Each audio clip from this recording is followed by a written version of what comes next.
using them to justify the bombardment of the medical center. Well, let's now cross live to the founder of International Networking for Humanitarian, Mohammed Hussein, now joining us here live from Gaza. A very warm welcome to you today, sir. I just want to get straight to it, if I may. Israel alleges the Indonesian hospital is above Hamas tunnels, as you and your humanitarian organization were involved in building the hospital in question. Did you ever see any evidence to support such claims?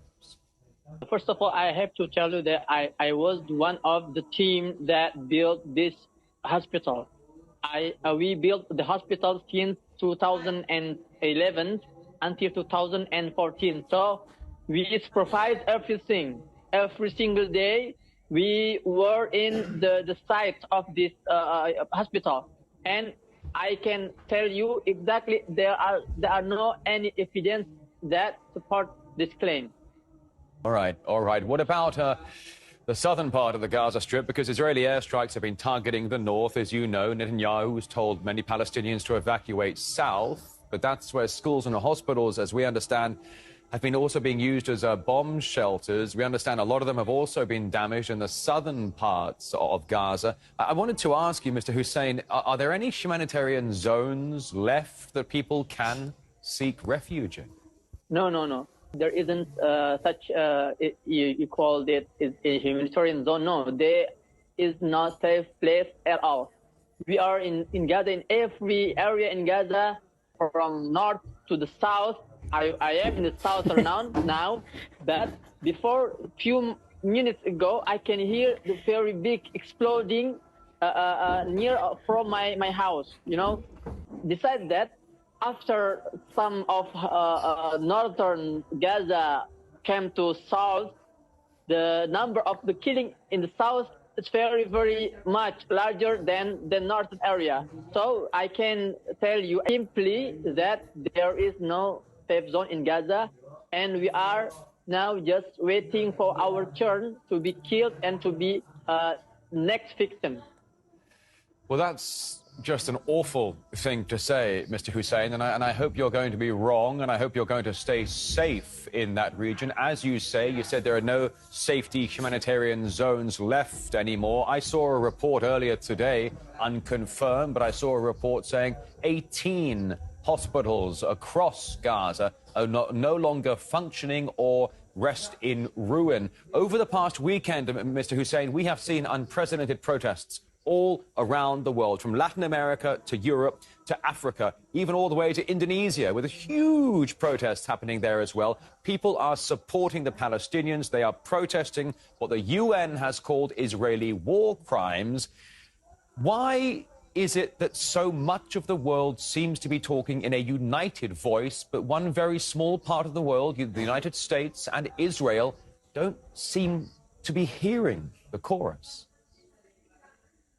Yeah, I think it's very clear, because this world, this government of the world is designed to be a part of this occupation.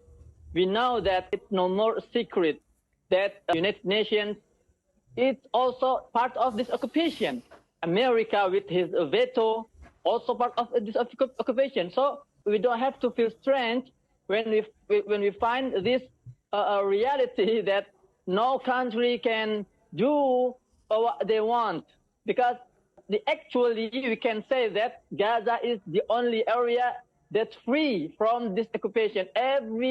Each country in the world are occupied by America, by Israel, by Zionists, except Gaza. That's why the people cannot punish this Zionists. They cannot stop this bombing, because Israel maybe feels that they are above everything. No one can touch me, so I can do what I want. We are very sorry to hear that, but that is the fact today. I appreciate you saying that, Mr. Hussein, because it's a very strong comment to say on international television, but we're very grateful to have you here spending your time with us. I wanted to ask you, if you go online right now to some of the American press and some of the British press, you know what they do? They post pictures of Gaza in ruin, and then they have a headline saying Israelis suffering. Well, they post a picture of Palestinians digging their loved ones out of the rubble of destroyed buildings, and it says, Israelis rescuing their loved ones.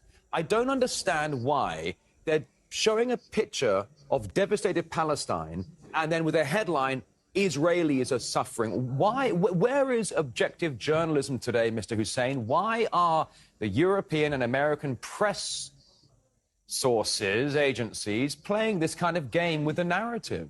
Yeah, and I told you that everything is designed, include media, because we know well that this occupation already take control most of media in the world.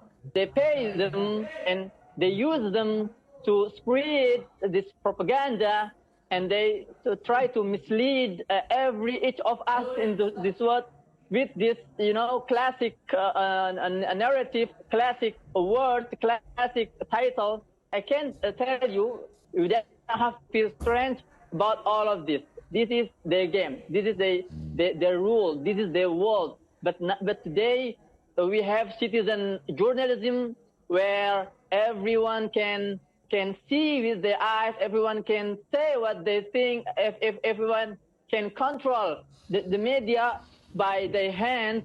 So I think this paper power start to control this media, despite those media that were ruled by Western country. Meantime, numerous rolling blackouts across Gaza, no internet connections as well across many areas on a daily basis. So it's difficult to get the information out as to exactly what is happening so that people don't have to just trust the mainstream narrative. A founder of International Networking for Humanitarian, Mohammed Hussein. What an enlightening conversation, very refreshing. Thank you for joining us here.